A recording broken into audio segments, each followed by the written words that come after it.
Hello again and welcome to another edition of Suds and Country. Hi, I'm Herb Sudson. Welcome to the show, my friends. The man sitting next to me is a legend.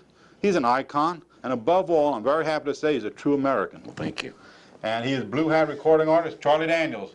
Welcome to the show, my friend. Thank you very much. Good to see you, partner. Good to see you. Good to have you back in Suds and Country. Good to be here. About 10 years, I think. You know, I can't remember. Time goes by so fast for me anymore. It's just hard to remember how long anything was. I know. It seems like yesterday, but you and I sat and talked for a while. Yeah. You're probably the most patriotic artist I ever talked to. You've been patriotic before patriotic was cool. Well, you know, I've been patriotic all my life, basically, and that's about as early as I could start. That's it. Before everybody got jumped on the bandwagon after 9/11 and made all them patriotic songs. But you've been patriotic for way back. We have been for a long time. Way back. You stood up for the flag a lot of years. Mm-hmm. I have a book in my hand. Let's talk about what's going on today. Okay. All right.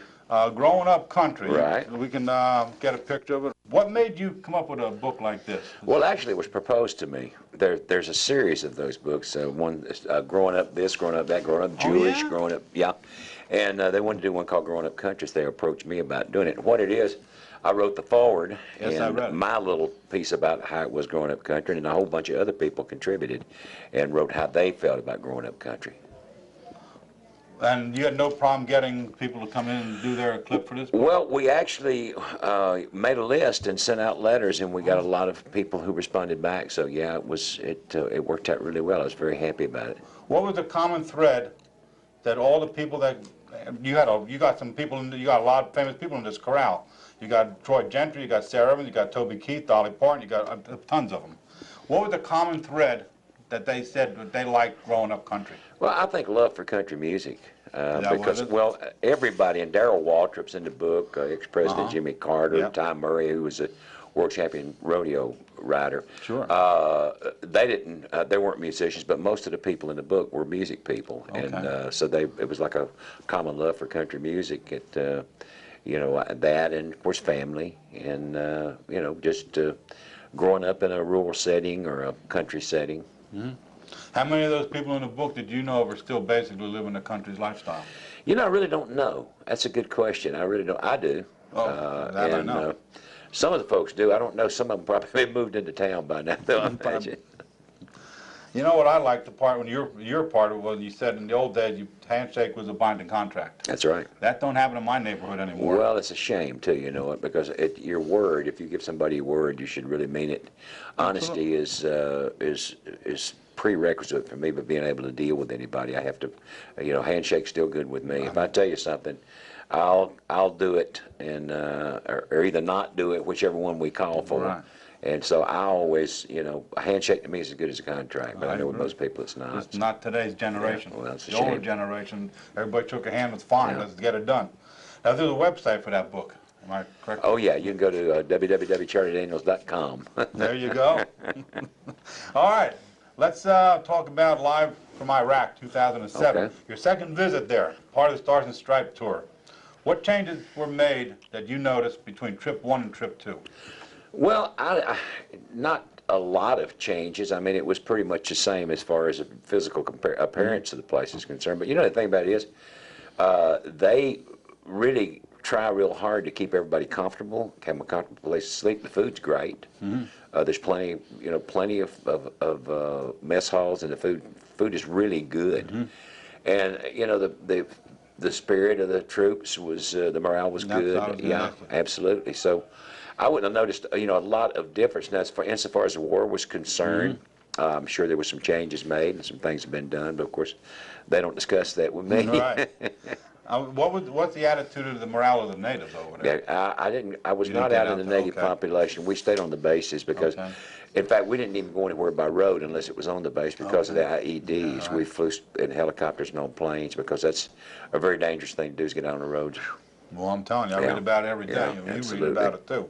While we're talking about traveling over that way, how about the Japan and Korea trip over? That was a lot of fun. We did a concert in Japan. There's a guy by the name of Charlie Negatani that's been doing a thing called Country Gold, and I think it seems like his 17th year or something. Wow, but every year there's an outdoor venue, like kind of similar to what we have here, and he has this country concert. And people come in, people come in cowboy hats, and we even saw some people riding horses up there when we were there. And you don't think about Japan as being that way. Not at all. Korea we went to play for the troops there, Right. and China was just a vacation. We went to Beijing and Hong Kong, and it's a really happening place. Is it? Oh yeah. Wow. Yeah, very much so.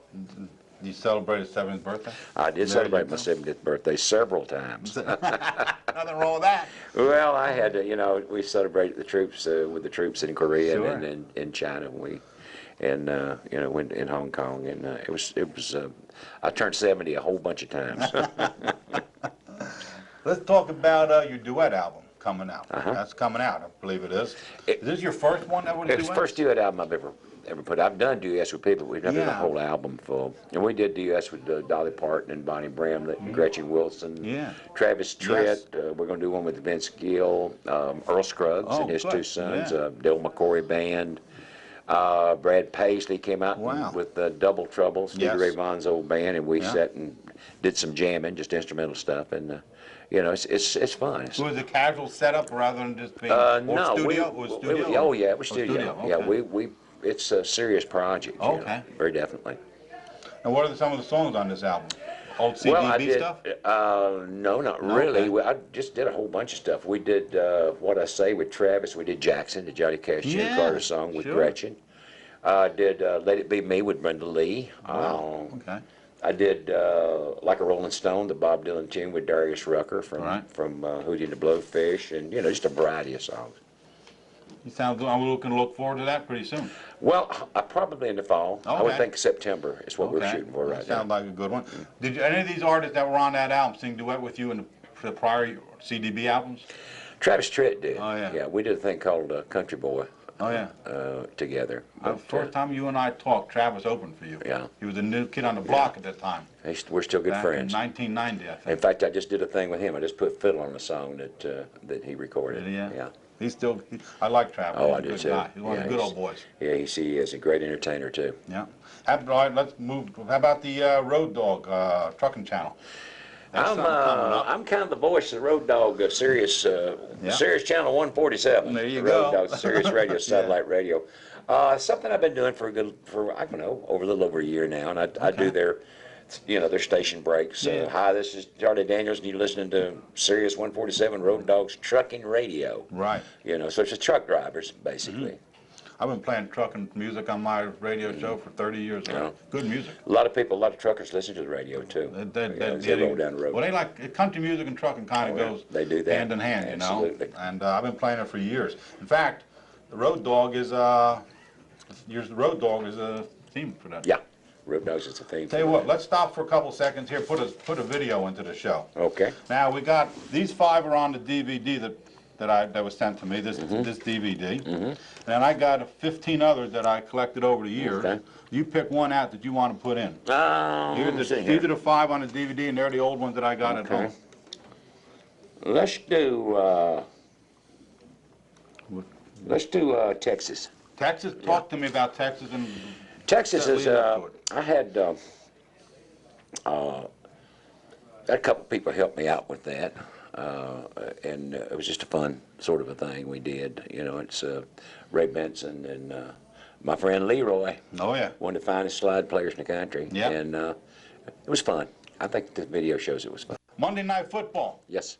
You helped old Hank Jr. with some fiddle playing, didn't you? Well, Hank had been doing that for a good while, and they decided, evidently, when they went over to, the ESPN, Yeah, Monday sure. Night Football, that they wanted to use a band behind him. I guess it'd be a Yeah. little different. So, me and a whole bunch of other people went down to Orlando and got behind him, and, and it was fun. It was a lot of fun. Big football fan, so Right. it was great being on there. How about the Outback Bowl you sang the national I anthem? did the national anthem That for the had to be Tennessee Penn State game. Yes, I did. I'm a big Tennessee fan. We lost that one, but we lost it to Joe Paterno. Okay. All right. How about your museum? Let's talk about that down Well, down by the Wild Horse. It's down. It's down actually close to the Hard Rock Cafe in Okay. Nashville. It's right on the corner, Right. at Second and Broadway. It's memorabilia that have collected for years and years and years. There's a little NASCAR area there. we have a military area. It's, my awards that won over the years, Country Music Association Awards, ACM Awards, Right. Grammy, you know, Yep. are there. And a lot of pictures. How about what we're doing with the big guitar? Well, it's, oddly enough, we had there was I forget what they called it, but a whole bunch of guitars that people sponsored and made that were bid on over, and they were, you know, they were bought by people. Yeah. It was for a charity thing. And the lady was here tonight that bought the one, and then I liked it so well, I had another one made, a No little bit kidding. smaller one. I've got it in my museum. When you said big, what's the, give Oh us my dimensions. gosh, probably something like 10 feet tall, Get I out. imagine. Pretty close to it, yeah, 9, 10 feet tall. What kind of a person plays this 8 thing? maybe. You don't Takes, play I it. was gonna say, it takes 5 or 6 people to It's play just that. a statue, my There. friend. It takes half a dozen people to play that. Tell you what we're gonna do. Throw another one in. Okay. We'll Let's do Long Haired Country Boy. How's that? talk to him about say Long Haired something Country about Boy is an attitude song. It's like, you know, if you don't like the way I'm living, we'll get along. I'll leave you alone, you leave me alone. it. There you go. I saw a Gravely lawnmower in the back of the truck. That's your tour sponsor for We are proud to say that we are affiliated with Yes. Gravely lawnmowers, tractors, snow removal equipment. They are a fine family company, and they're just about a perfect sponsor for us because we're very much of a family type outfit. They always And make a good great- machines. We both make a good product. I was gonna say they're good machines. I had a Gravely in the old days. You Oh, couldn't kill it. It They're was the a tough, best. tough They're the machine. best. Absolutely. I have another CD in my hand here. It's called Songs from Longleaf Pines. This, you have a Grammy nomination for I'll Fly Away from this album. And how'd you come about doing a gospel bluegrass album? What was the idea behind that? I had, of course, I'm a Christian. I Yes. love gospel music, Yes. part of my heritage, and I've been doing gospel music all my life practically, and we had done 3 other gospel albums, and a guy that does bluegrass production in Nashville came up with this idea. He said, why don't you do a bluegrass gospel album? So I said, sounds great to me. So we got some songs together and went in and did one with basically members of the Dale McCory bands who helped me out. And there's a lot of other people on there. There's guests, there's Ricky Skaggs and the Whites, and I'm going to miss somebody if I start naming them. That's okay. But a lot of people helped us out with it. Earl Scruggs, Matt Wiseman. How'd you come about picking all the tunes out for it? Some of them are very much standard Yes, they bluegrass are. things, like the old Crossroads and Right. Working on a Building. And Keep on the sunny side? yeah, a lot of, you know, there's Fly a Away lot- is I'll pretty Fly much a Away, trans- which was instrumental thing. But a lot of them are, you know, just basically bluegrass standards. Did you write any of these? Yeah, I think there's one song. Is there one song in there that I wrote? I can't remember. It doesn't say the writer on the back. My memory. Yeah, wants to be. I'm with you some days on that one, pal. I know what it is. But that's a good one. I play that a lot on Thank on the radio show because I like appreciate bluegrass that. and I like gospel. Yeah. You know, so it's when I got that, it just fit my show perfectly.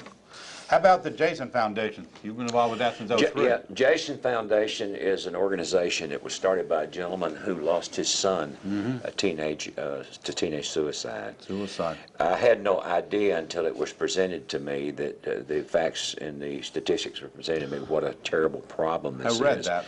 And it's a leading, not the leading, but one of the leading causes of death in teenagers. Wow. And they're trying to make people aware, to make teenagers aware that suicide is a permanent solution to a temporary problem, Boy, I'll tell and you. also make parents in schools aware that of the signs that if a kid would be contemplating doing suicide. I was brought into it by the coach of Tennessee Volunteers football team, and he, Phil Fulmer, and he had been working with them on a golf tournament in Nashville, and so he asked me to be a part of it. So we do it every year, and it's a great organization. They do a lot of good. There's a website, www.jasonfoundation.com. JasonFoundation.com. Check And it if you have a child you happen to be any at all concerned about, don't wait. Get in touch with these people because they can give you some really good pointers. www.jasonfoundation.com once again. www.jasonfoundation.com. There you go. How old were you when you learned how to play all these instruments you play, Charlie? I'm 70 and I'm still trying to learn. I started, let's see. I hear you.